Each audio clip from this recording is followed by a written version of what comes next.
Hi. I didn't see you there. Can you hear me? Are you there, God? It's me.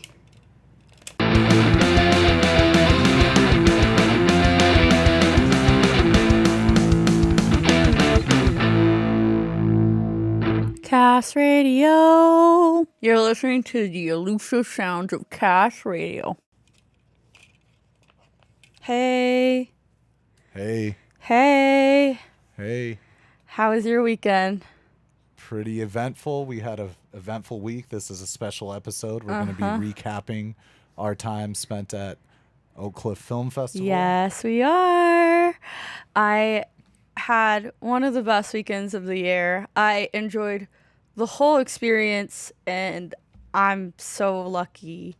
Like, I feel so fortunate that we got to do this. So I want to thank you, Sohill, most of all, for helping me with this. Of course. It was a great weekend. Let's get into it. All right. So we spent the whole weekend there with the Thursday viewing of Omar and Cedric, which was the DFW premiere of Omar and Cedric, if this ever gets weird. So this is basically an artistic and personal journey on Omar Rodriguez Lopez and Cedric Bixler Zavala and of the Mars Volta and At the Drive-In Fame. I'm such a huge fan of the Mars Volta, so this was a beautiful way to start the festival. Yeah, when this film came out, I remember you showed me they premiered it in London, and you were like, where can I find this? Where can I watch this? And, you know, I've always had friends who were into the Mars Volta. I never got deep into them. I had, like, their discography downloaded, but it was always super intimidating. But now, fan for life. Those guys, their friendship, their creativity, their bond, their prolificism, it is amazing. The story is amazing. And it's basically a documentary where they, like Omar Rodriguez Lopez, he collects footage like the last life. 40 years, for the last 40 years. So seeing that and like each chapter having their own cohesive storylines cut from the documentaries was very interesting. We got to sit down for the Q&A at the end with the editor of the movie, and basically it was 1,000 hours of footage, and it only took 6 months to edit. I'd say we had 1,000 hours. 1,000 hours? But there was another drive that got lost in a fire with about another 1,000 hours on it. So we there's so much gone, but we had plenty. How many assistant editors did you have? Don't say none. I'd say one, actually. We had one. Really? Omar being a filmmaker, he shot it all so well. It was just, it's a dream come true, that kind of footage. And every era was covered perfectly in that sense of whatever Omar was feeling at the time. So, yeah, it was pretty interesting. I enjoyed it. Yeah. Getting my notes. Okay, so Hill's getting his notes really quick. And I should get my notes, too, because I feel like... So that screening was packed. We talked to some people, shout out Ben, who have been to the festival like the whole time, like since it's been going. And this was the busiest opening night. The theater was packed, and it was a really good kickoff to the Oak Cliff Film Festival. It gets larger and larger every year. When I was coming, first came, it was a fraction of what it is and this is probably the biggest year I've seen it. And this screening is like the most packed you've seen it on the Thursday. Oh yeah, absolutely. You have to wait till like Saturday night for it to be like this, as usually.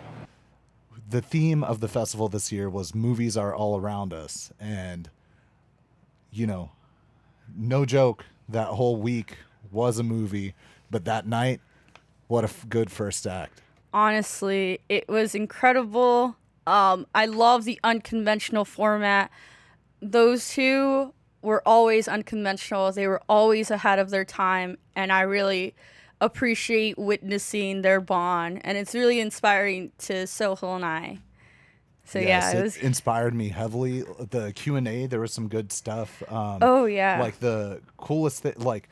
Those guys were super open, and there's some Cedric was a piece of shit for a while there, like Scientologist. The Scientology arc, yeah. And I had no idea. And like they were super open with the director and like gave them full access. And it was, you know, really inspiring in terms of documentary making, because we saw another documentary this weekend we'll talk about later that was pretty experimental, but like it really made me want to pursue my projects with more of the ethos I had when I was in college and before I got this job doing more corporate stuff of like using mixed media, VHS, different formats, aspect ratios, kind of home movie-esque stuff. It was pretty inspiring.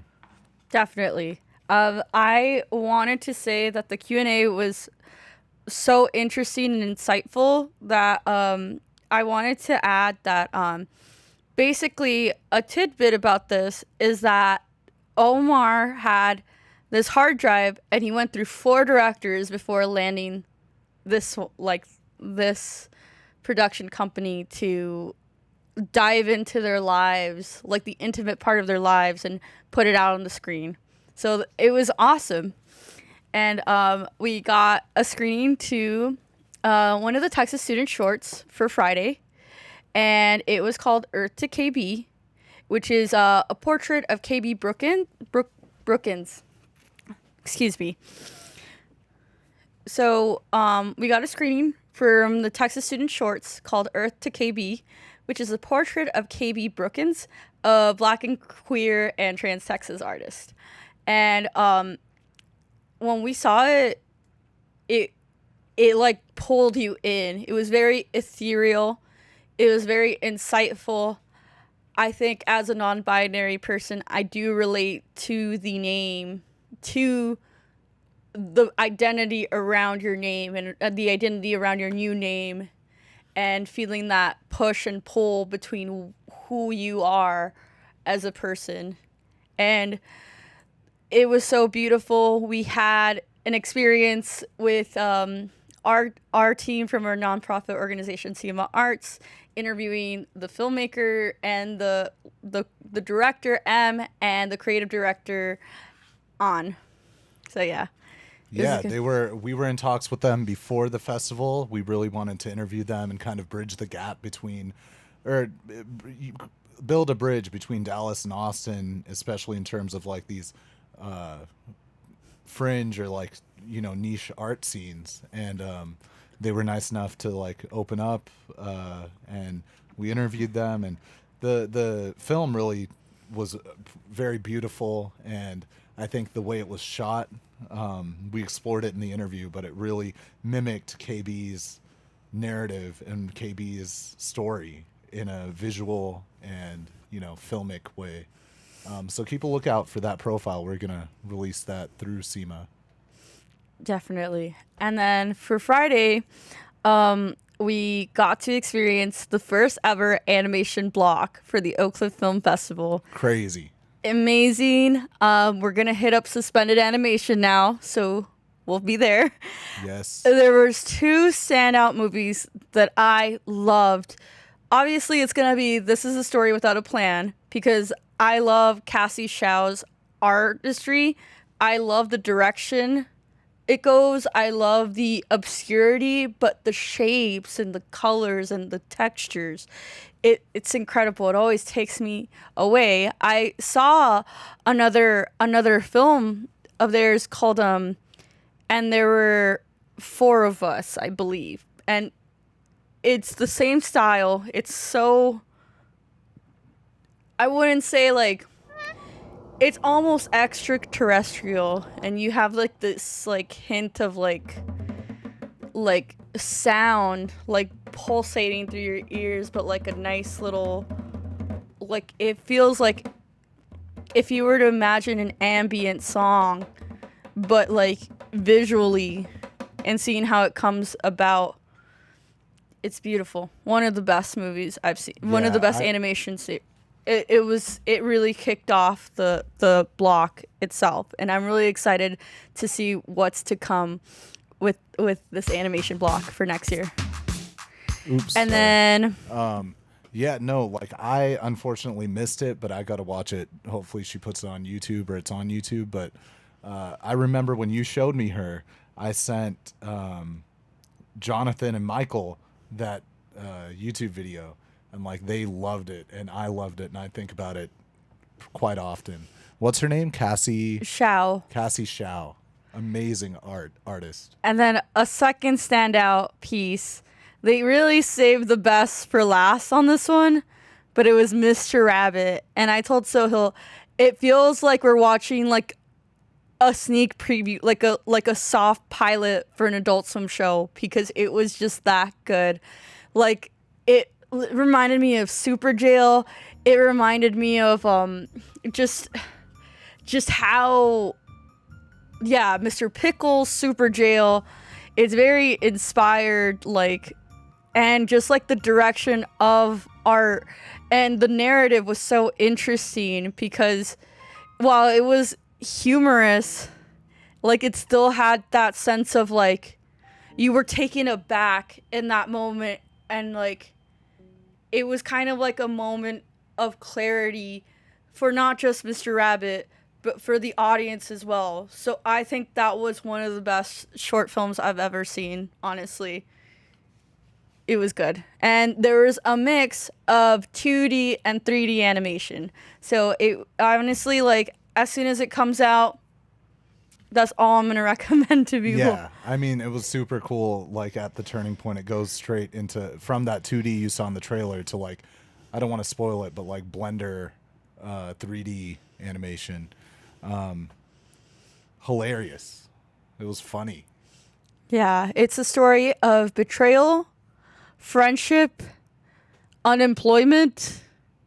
It had really good themes. Frogs. But yeah. And honestly, honorable mention, we caught the tail end of the late night shorts, but Don't Smoke, Bro was the best thing. Like, obviously, I'm gonna say things are the best because this is our top picks for the Oak Cliff Film Festival. But Don't Smoke, Bro is based here in Dallas, and it's about this man who works at the gas station who consoles a younger guy in the parking lot because he got laid off. And he's giving him life advice in the form of coconut water. But then when they both go in, the younger gentleman is like, can I have a pack of cigarettes? And then it just becomes this Super Saiyan reaction from the gas station clerk. Like, it's very humorous. It's so, like, honestly, when I looked at the gas station, like the exterior, I was like, I think I've been there before. So it's like it's so funny. I think that might be a continuation. Yeah, this isn't it, but It's a series. Is it? It looks like it. I don't know. But it's a Telugu movie, which is pretty cool. Telugu short, filmed here in Dallas. I know, like, Telugu cinema, there's like a whole Tollywood instead of Bollywood or Hollywood, which is huge. And I've never seen a Telugu film, but we should. Good sense of humor. I would love to. I think that's like my dip into Telugu movies. And I would love to. Yes. We're breezing over these, but I would love to like come back and kind of deep dive into some of our favorites.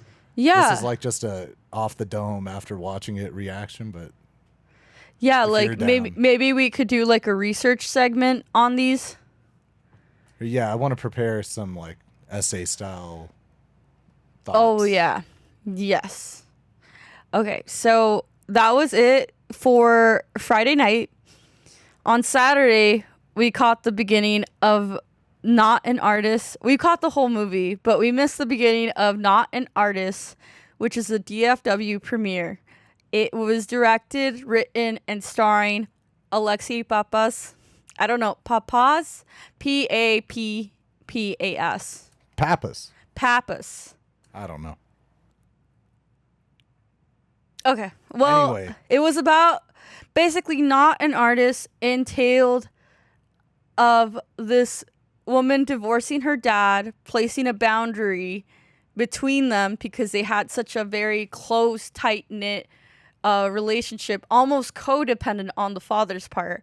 And she goes to an artist retreat to, I guess, with other fellow artists that are struggling to put work out. Like they are trying to overcome their artist block.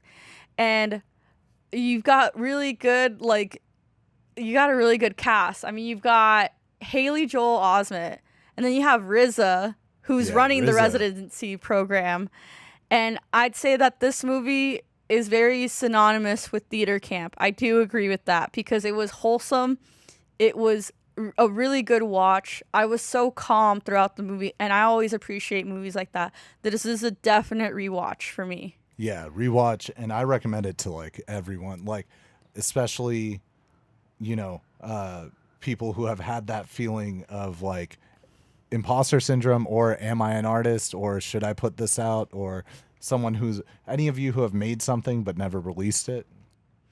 Yes, I do agree with that. I think that the thing I loved about this movie is that every character had a different motive. Like you had someone who had imposter syndrome because all of her family were artists, or you had another character who none of his family were artists. So it was just like that, like connection that they all had.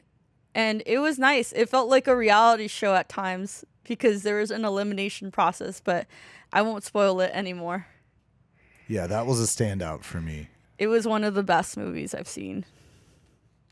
And so after that, we went to go see the Cinema 16 experimental shorts. So The Lost Season was a very interesting movie. I forgot to put the links for Language Unknown and Disfluency Circuit, baby. I'm sorry. It's all right. Talk about The Lost Season real. Yeah. The links for those are going to be at the bottom, like at the bottom of the doc. Sorry. Okay, so The Lost Season it seems very cryptic. It's a forest and accompanied by static, and throughout the movie you see imagery of a streaming service, like a streaming service interface, implying that this is the last winter, and it's about ecological exploitation because they're live streaming the last winter ever. So it's very... Yeah, so like this, it had a narrative that was outlined in the program, everything you're saying, and then apparently the camera people have a problem with doing it.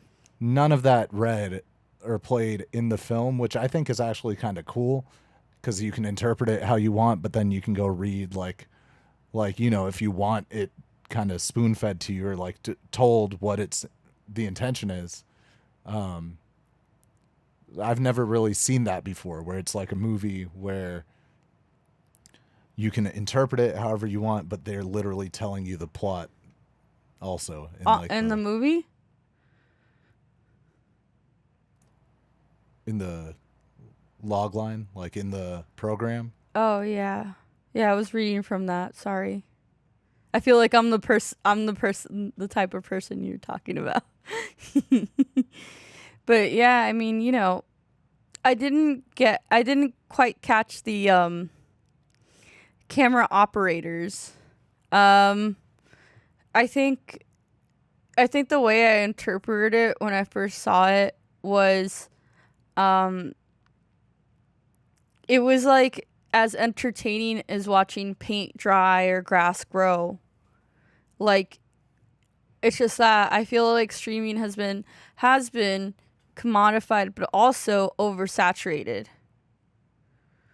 And that, like, you run out of options, or you would rather watch that than anything else. That's the way I interpreted it. So when I read the description, it was a bit surprising to me. Sohail? Yep. Oh. You okay? Yeah. Like I said, yeah.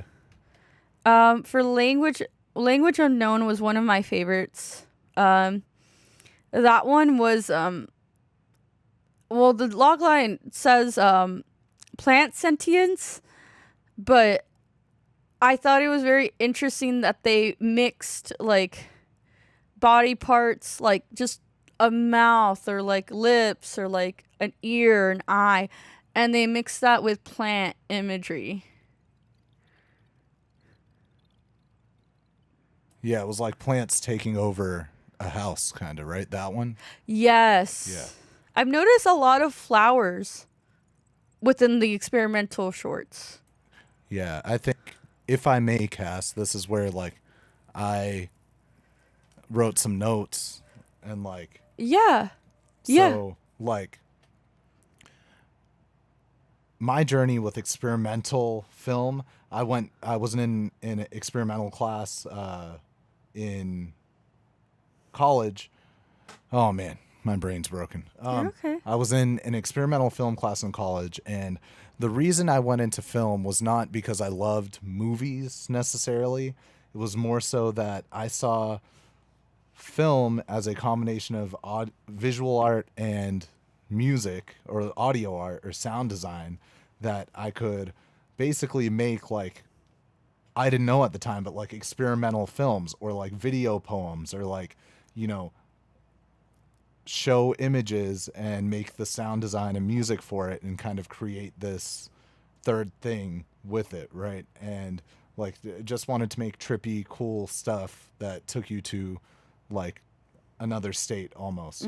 And so when I was in that experimental class, I learned like all about experimental film and the history, and super cool. Like back in the day, they would like scratch up the film with like physically, and they would manipulate it physically, or, you know, do things to the film. And I just noticed over time, remember we even went in Houston to that screening. Yeah, and I was like, thinking of that. a lot of experimental films, I feel like, fall into these tropes or traps that don't make them experimental anymore, where it's just like, okay, we get it. Quick cuts, double exposures, scratching on the film. But that's not a bad thing, because the reason I make that kind of stuff or make what I make is mainly for me to like get it out there, and maybe it'll hit someone. So that's fine. I just feel like it's like, I guess, like how people complain about abstract art, Oh yeah, It's like I like- could make that, you know. but Yeah, you didn't. exactly.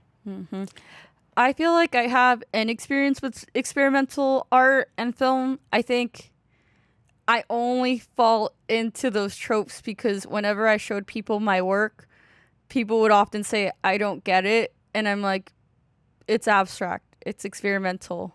But I mean, I did have intention and a narrative in mind, but honestly, like, I kind of just fell into it. And I do agree with you that, you know, experimental movies, especially the ones we've seen in recent years, have more of a, like, not cookie cutter trope, like a cookie cutter outline per se, but like they have like just like things that you would kind of expect to see, but also like having that expectation. I mean, it's good that experimental is a genre in its own right. And I'm glad that we are at the point in film where it's out in the open and you're not like a deviant for liking this kind of stuff. Like it's a shared interest, and there's more of us out there. There's a lot of crossover also between the animated shorts and experimental. Like we saw Digital Automatic Writing. That guy was in the crowd. Really cool. That was an experimental film. Oh yeah. You know, the curator, I think, of the, you know, the lady in the orange dress, she was saying that like she considers anything without people in it to be animation. And I was thinking, like, what makes experimental experimental? You know, it's very, those two blocks, I think, have a lot of crossover. You know, it's interesting that you say that, because before then, some animation would be in the experimental category before it branched off and became its own genre. So yeah, it's Yep. The thing that got me thinking about my journey with experimental film was the next one, Disfluency Circuit. Oh yeah. I'm going to read. So it says human speech originates in neurological pathways deep within the brain, linking motor control centers to muscles and airways, resulting in spoken language. Certain configurations of the system result in disfluency, a disrupted flow of speech, commonly referred to as stuttering. While the signs of stuttering are easily visible to the outside observer, and often met with hostility or confusion, signal chains inside the speaker's mind carve luminous loops and forge wayward networks. Utilizing neural mapping models, scans of decomposing nitrate film, and bare electric signals from analog video equipment as source material, Disfluency Circuit posits a neurological landscape of the stutterer and internal physicality constantly at odds with the ableist urgency of everyday conversation and the capitalist economy. Wow, a lot of buzzwords, but another film where it kind of the program gives you what it is, but also you have, like, I didn't read this until just now, and I had a bunch of my own interpretations of it. What was your interpretation? I don't know if there's like a exact narrative interpretation or like anything like that, but it made me, especially at the end, it said it got a lot of the source material from like photos of neurons.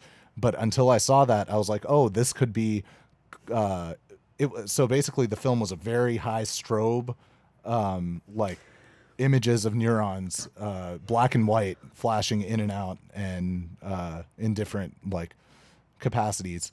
And it looked like microwave background radiation to me, or maps of interstellar dust, and those all mimic neurons and maps of neural pathways. So that's what it got me to thinking of. I interpret that one as how sound affects the body, like the way the images were portrayed and the strobing coinciding with that noise and how intensified it was. It just sometimes I had to close my eyes because it got a little intense. It was scary. Yeah, it was a bit scary. Yeah, but it was. I liked it. I liked it. But yeah, there was one more. Or actually, I think I'm in the wrong spot in the doc. But the Ashes of Roses. Oh yeah. Let me see. Is that in the doc here? No, it's not. Oh, okay. I didn't think you liked that one. I was yawning the most during that one, but I loved it. It was so cool. Like, I didn't know whether it was real or fake, but it was the most narrative one of the bunch. It was a lady narrating. It's kind of hard to. How would you describe it? I guess I would want to say it's a recollection of the problematic people in her life and how she has the constant habit of romanticizing them, and it's supplemented by movies from the 80s like St. Elmo's Fire and the other one. This other one. It was a book. Yeah. But yeah, that's right. It's about maybe problematic relationships that she knows are that, but also she likes them. So I don't know. Mm-hmm. It was cool. Who can relate? No comment. I love you. I love you. We're powering through this. I mean, I at least want to get our initial thoughts out, and then I would love to explore. I said, but oh my God, so I'm not yawning. I'm tearing up because this one was just incredible work, incredible documentary. I don't even like science. I told the director, but Doppelgangers 3 was top tier for me. My favorite documentary of all time. Phenomenal. Visually beautiful. You had a team of experts. You had people talking about the commercialization of the moon and space exploration and basically the general attitude of that. And Nelly, the director and the person who stars in this, she basically explored the idea amongst an environmental designer, an LGBTQ rights activist, an astronomer, an archaeologist who makes wine. Basically, you had all these different people, and she enlisted the help of 2 other people who looked just like her to basically measure like duplicates, like quantum physics. It went down that route. And, like I said, I'm not really big on science and I'm very novice, but I could not take my eyes off the screen. It was incredible. I think it gave me so talking about the word intersectionality, this film, touches on the intersectionality we all talk and know about, but also the intersections of so many other concepts and themes in terms of intergenerational trauma. Yeah, intergenerational trauma. It touches on, the actual science of it. It kind of touches on gender issues. It touches on equity. It touches on, like you said, it ultimately, I think at its core, it touches on all those things kind of, I don't want to say superficially, but those are elements of the film that kind of couch the true, the true story of the film, which I think is that it's in the name Doppelgangers. I think it's Doppelgangers Cubed, or she said Doppelgangers to the power of 3. Yes. But is that like self-reflection of that she had and kind of her journey just doing this, we talked to people about different interpretations of like the quantum element of it and how she like broke into 2 different people and they represent different aspects of her. And then towards the end, she's kind of lost. She's alone. She starts off the film like pretty happy and confident about everything and then ends it alone. And if you want to tie that to the space concept, it's super interesting. It's something I'm still kind of chewing on. Definitely. It's very stunning. I admire the work of this director. And she's Nelly got Ben quite a Hayon CV. Stefanian. Oh my gosh. She founded the International Space Orchestra.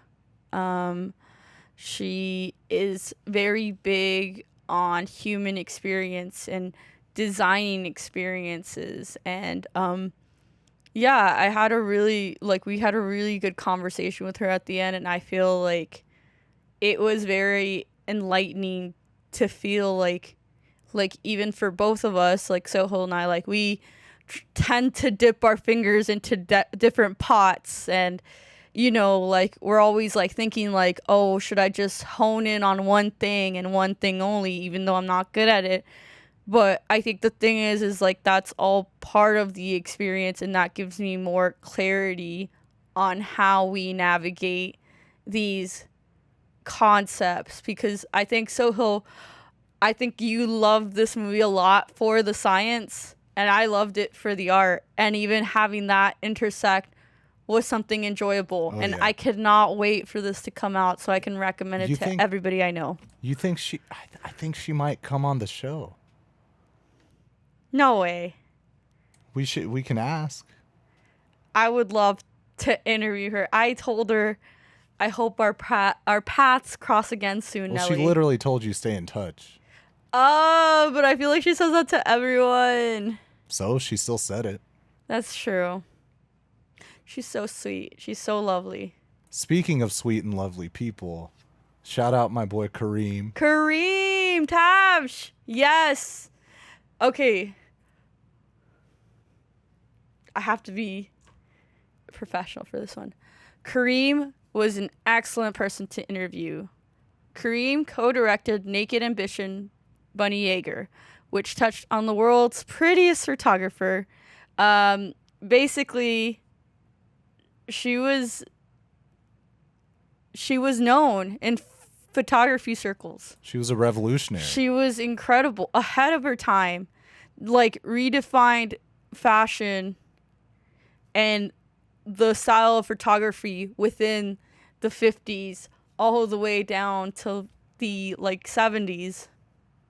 Yeah, And just the photography, having our team there and like seeing like Alejandro react to it, because like I know he's a lighting nerd and a film and photography nerd, and me too. Just seeing her work, I'm like, oh my god, like that's brilliant. honestly, I really admire her timing.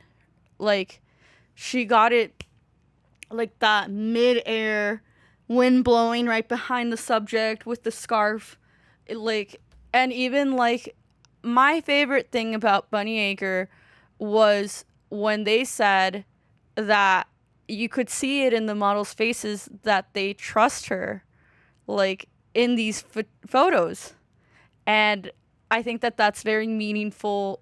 That's a very meaningful thing to have, a skill to have. That's an unspoken skill to have. And she's had experience as a model, so she understands the photography aspect. Like she'll coach models and make them comfortable. So that's always like very inspiring to see. And you know, her work with Betty Page is what like, you know, that went into Playboy, that went into, like, I don't know, her work is just so iconic. And the way Kareem and Dennis made this film, it was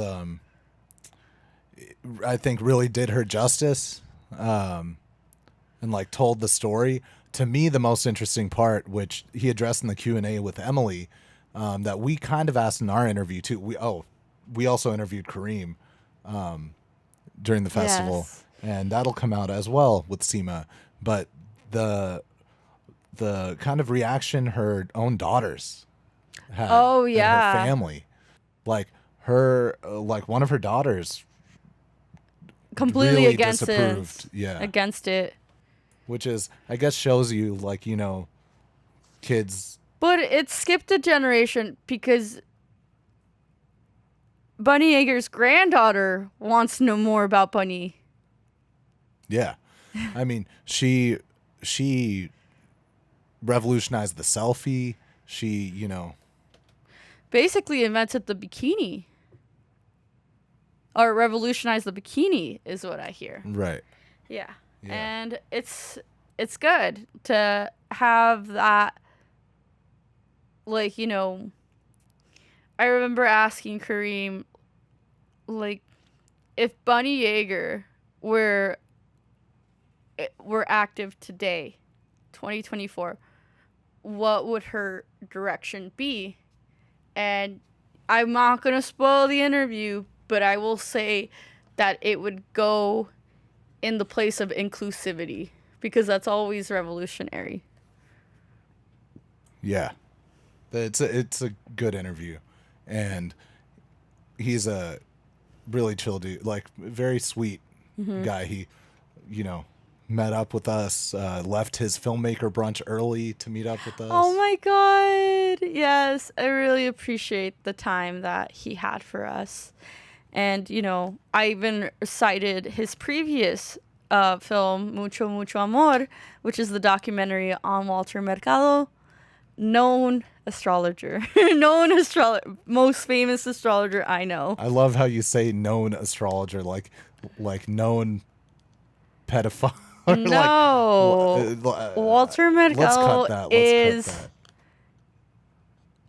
He's amazing. R.I.P. Yeah, it's. Were you a little starstruck meeting the director of that? Oh, yeah. Yeah. I was just like, you get it. Like, I've always, like, I've wondered about Walter Mercado. I just, you know, like seeing that side to him, like, added more layers. And I think that that's something I appreciate with Kareem's work. Like, having a hand in having that narrative and making it so genuine and authentic and real. Like, those are all the same things, but honestly, like, it doesn't dive into glamorizing it, but it doesn't dive into victimizing it. It's the objective truth. And I think that that's very important. I think, honestly, this year's Oak Cliff Film Festival was definitely the year for documentaries because they were all incredible. Blew it out of the water. I honestly think that I am a documentary fan now. Yeah, agreed. I mean, yes, I guess the three best ones were documentary. Well, I really enjoyed this next one we saw. It was the last one. We ended out the night. Speaking of amazing, The Cassandra Cat, a Czechoslovakia film from 1963 in 4K restoration. And basically it is based, the name is loosely, like, it's a loose interpretation of the original title. I think one of the working titles was That Cat. But I think the name Cassandra is tied into Greek mythology, where Cassandra was this person who developed the gift of prophecy, but nobody would believe her. And like, it's relevant to a cat with sunglasses, that when the glasses come off, people turn into the color that the cat perceived them as, or their true nature, honestly. So you had people in red that were in love, yellow for the unfaithful, like purple for thieves. and or I think purple for liars and gray for thieves, or Yes, something like that. yes. And, throughout the movie, you saw the color grading. For 1963, this was incredible. The color grading, like even trying to replicate that now seems so difficult. And, I think that this was a good segue into the political and social commentary of what the country was going through at the time. Yeah, I think we could probably talk about it more in depth. This is one I would like to, because I've thought about it a little bit, but definitely like a post-Stalinist movie that criticizes the hypocrisies of the Stalinist regime, I think, as, perceived by the Czech people, or whoever made this movie, at least. And,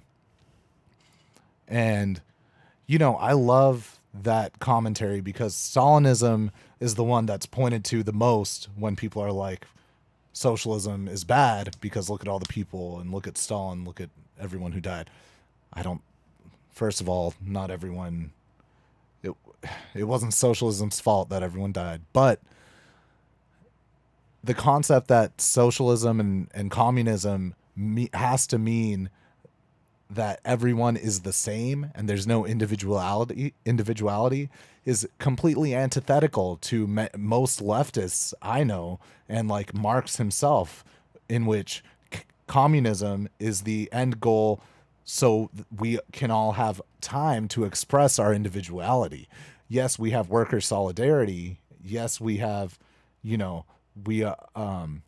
don't have divisions such as religion, but that has even changed now. If you talk to leftists, some hardcore ones would probably be against the religion, but there are plenty who are totally down for freedom of religion. And I think the struggle I have as someone trying to explain leftism and communism to people is that the whole goal, or the whole point, at least to me in my brand of it, is to explore and to have the freedom to be yourself. It was a really pretty movie.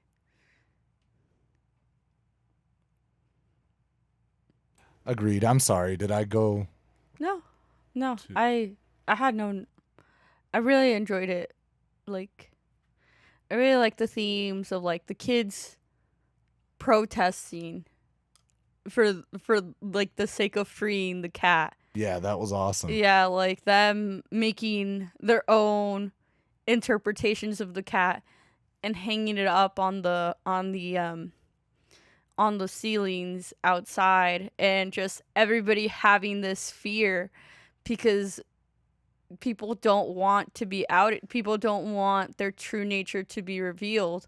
So I think that this movie was whimsical. It was funny. Like the scene where the cat finally had the glasses off and started like changing people into different colors was chaotic, but it was well choreographed at the same time. And, you know, you saw throughout the movie that there were certain characters that were trying to change their behavior in order to end up being red, which was the purest form of true love that there was. And, you know, I think that it's really telling. Like, and even like if you missed a part of the movie, you'd get to like see like, okay, so this person's in love with this person's unfaithful. Like it was a good movie to understand. And, you know, like this is the second Czech movie that I've seen. Czech New Wave has always been interesting to me. My first one was Daisies, and it was considered one of the most obscene films for the time. Like people booed and people walked out. Huh? I haven't heard of it. I watched it. It's very, very tame, but it's about these two girls who just like decide that the world is rotten, and then they just decide to be rotten. And I think I know what scene people walked out and booed in. It's one where they are walking through the table with pastries with their bare feet. Oh, nowadays that's heralded as high art. So. Oh yeah, definitely. It's definitely on the Criterion Collection. Yeah, the drawings you mentioned reminded me of the drawings we saw in the lounge, the wellness lounge, which was at the Oak Cliff Cultural Center, and there was drawings. We'll try to find footage to put it here, but like that kids drew of like it was like a pyramid with an eye in it. It was beautiful. It was very progressive, I'd say, because if like that wouldn't fly in my small town. People would be like, "Oh, the devil, blah blah blah. This is so weird." But then like here, it's like I want it. Like I can't tell which one I like more because they were all so good. These interpretations were so pretty to look at, so colorful. I think I'm very appreciative of finding these like art communities to be a part of, but also to like witness. And you know, speaking of experiences, we after the Omar and Cedric movie documentary, we saw 2 shows after the concert, behind the screen show with Perdidos, which they're based in Dallas and they're punk as fuck. They were so wild. He kept saying, "This is some rock and roll." Did I say that? No, the singer. Oh my god. Who wants rock and roll? Stuff like that. Hell yeah. It was awesome. I'm very like, you know, I love representation in subcultures such as punk and hardcore rock, and that's what I loved about at the drive-in. And then we had post-progressive rock band The Zora. Incredible. From the Valley. Versatile. Wow, it was incredible. The lead singer was phenomenal. They were a performer. Performer, yes. I enjoyed it a lot. And this show was behind the screen of the Texas Theater downstairs. I didn't know that was a thing. It was awesome. Yeah, I saw True Widow one year. It's really cool. Yeah, it was awesome. And then, like we told each other like we'll probably call it a night early, but then we stayed till the very end of the show. Oh yeah, it was so. We couldn't miss it. Yeah, you can't miss that. You can't miss the shows. And then we tried to, check out all the kind of events and amenities that they provided. There was like a Frisbee. Oh yeah, we barely missed it.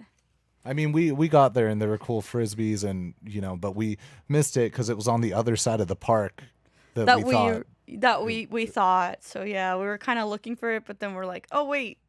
But there were a lot of kids having fun. It was cool. Also, there was the wellness lounge I Oh, talked yeah. about at the cultural center. Yes. We went to that for yoga in the morning, and there was a sound bath, and they had ritual non-alcoholic. Oh, I should have brought the little shot. Drinks, and these you explain them. I hate alcohol. That's all I can say.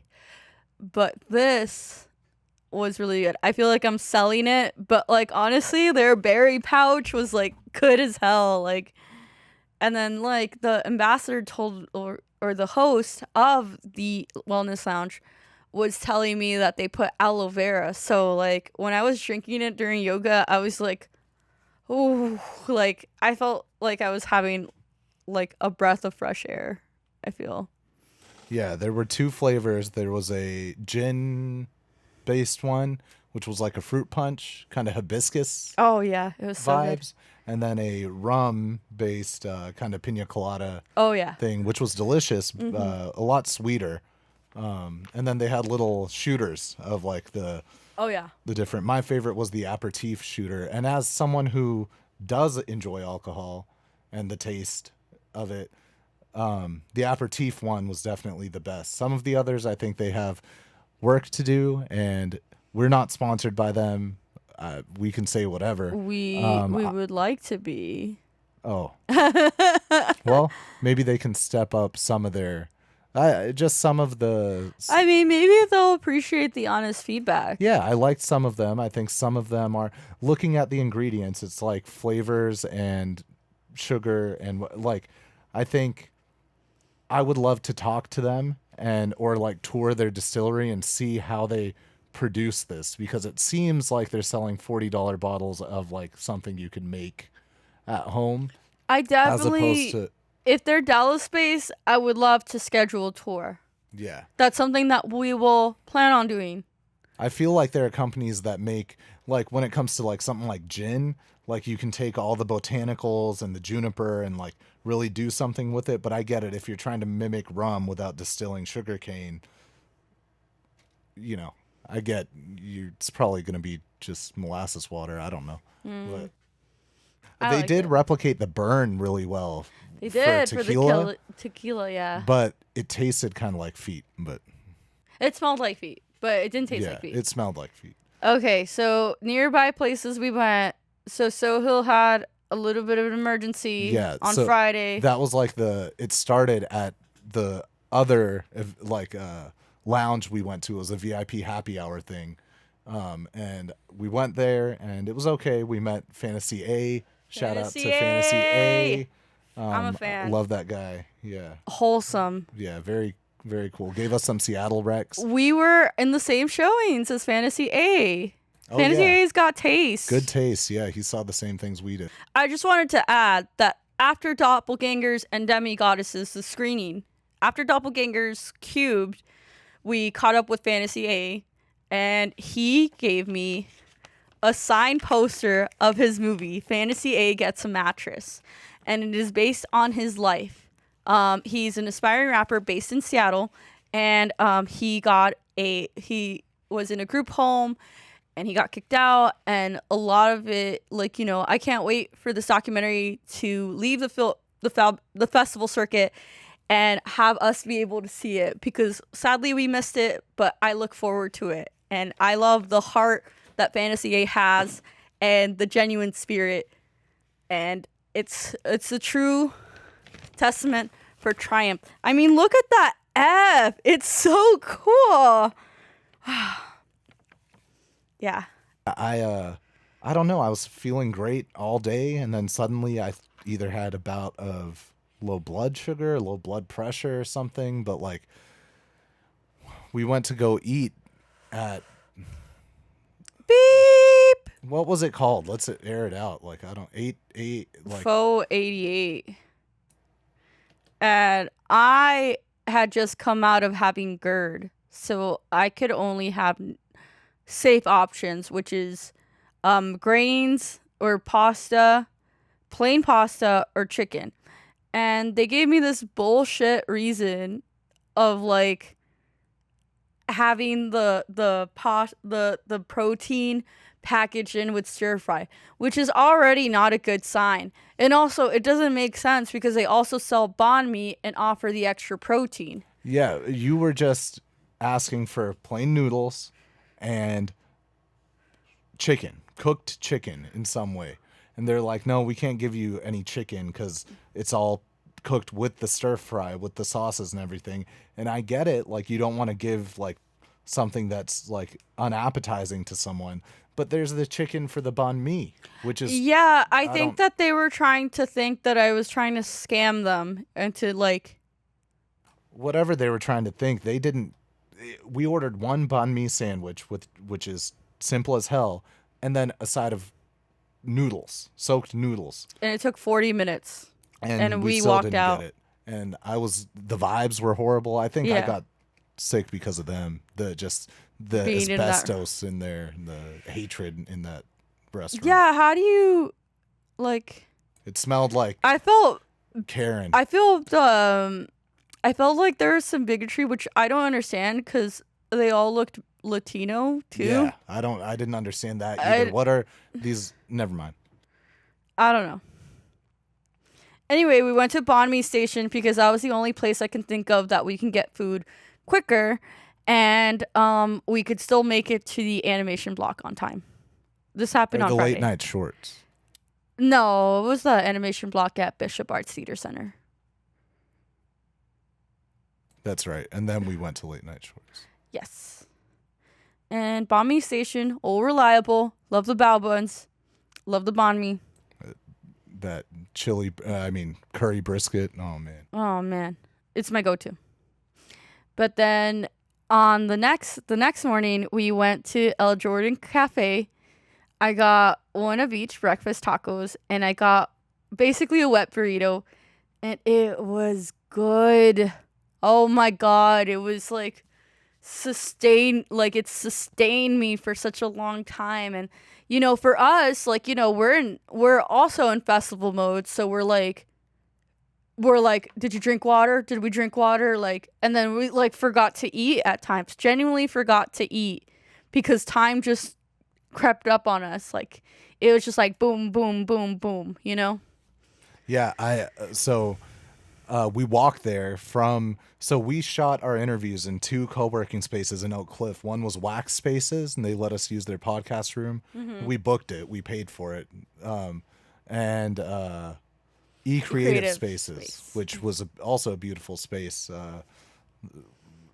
So we walked from E-Creative Space to El Jordan Cafe, and Cass ordered like one of each breakfast taco For the movie. movie! But I thought it was one of each breakfast burrito. Oh. So I thought there were going to be 6 huge burritos for 3 of us, which it turned out to be tacos, and it was perfect because Chris and Mario ate some. Yeah, I'm but glad that they burrito did. you got is the ultimate Cass food. It was a tortilla with chicken in it, shredded chicken.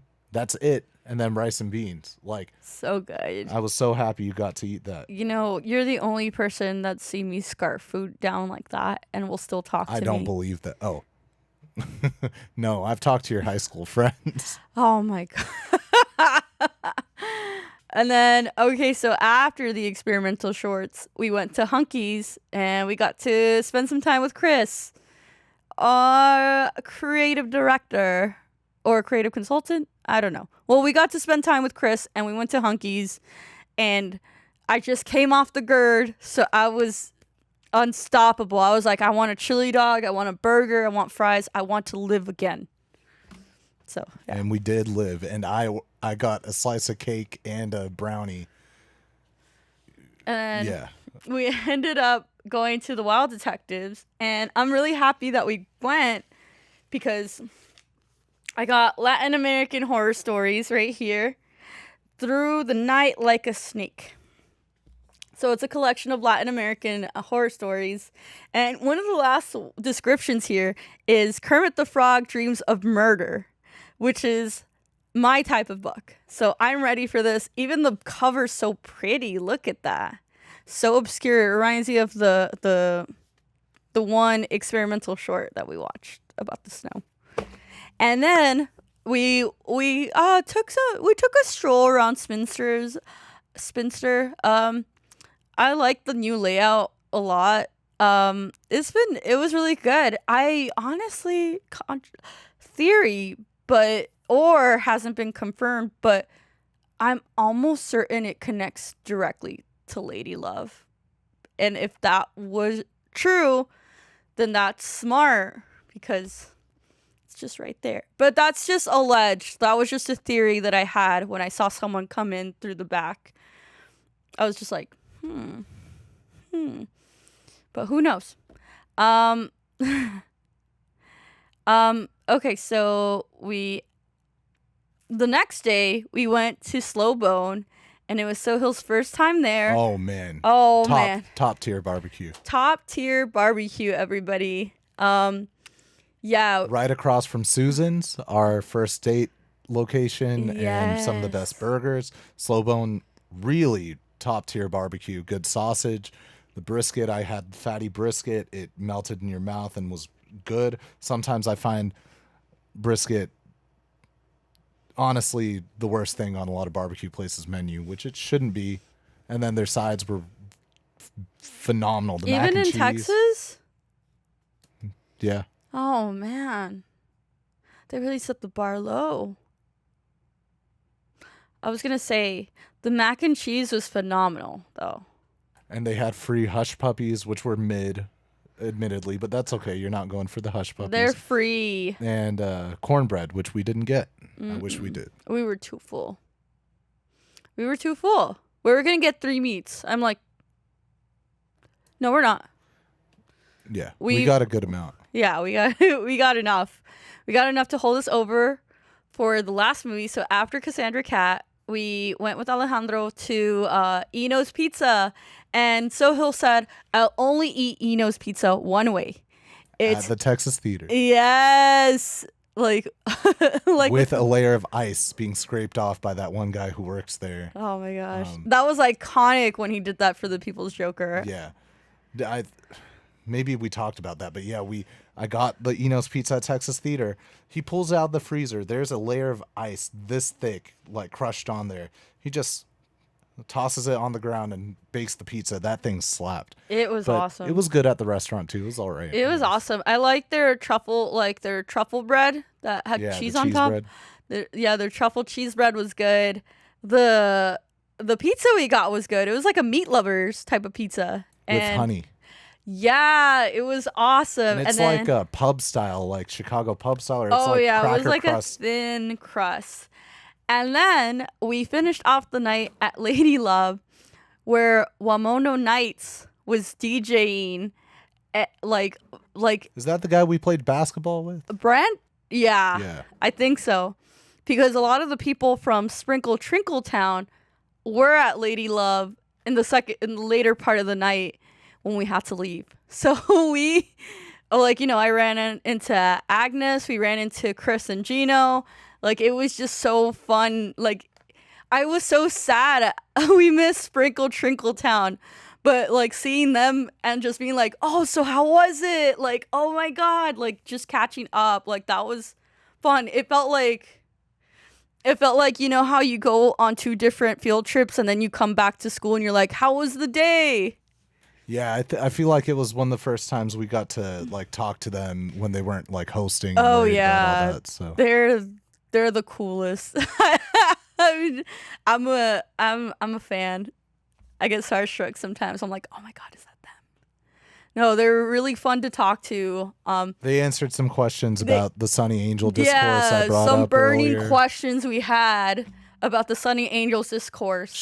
Chris really put my mind at ease by saying it's just one little guy, so it's just one pair of genitals, I guess. I agree. That's a really good way to see it. That's a very nuanced way. Hey, do I blend into the screen because I'm wearing black? Yeah, you're a floating head. Oh my God, no! That's embarrassing. I'm such a floating head. That's so embarrassing. You know, you're right in saying that I should take this off. But it's strapless. And you know how I feel about strapless. But yeah, that was our week at Oak Cliff Film Festival. We are going to get more into depth with these movies that we liked so much. And yeah, I'm really excited. Just so you know, we will be at the Art Walk at the Oak Cliff Assembly July 6th. So if you show up, that's awesome. But if you don't, that's also okay. But I would really like for you to show up. I don't know, show some love, hang out with us, talk to us, bring us food if you like, slip in a cigarette. I really wanted to thank everyone who made like our experience at the festival possible.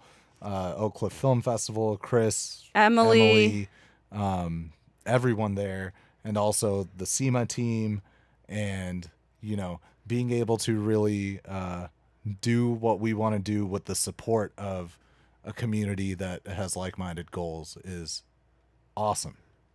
And it's all love. And our experience within the organization has been very positive.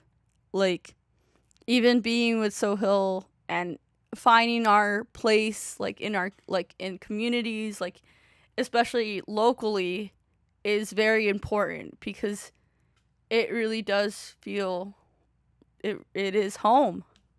And it also goes to show how small the world can really be. And I admire that. I appreciate the human experience and getting to experience this with all of you. Thank you all.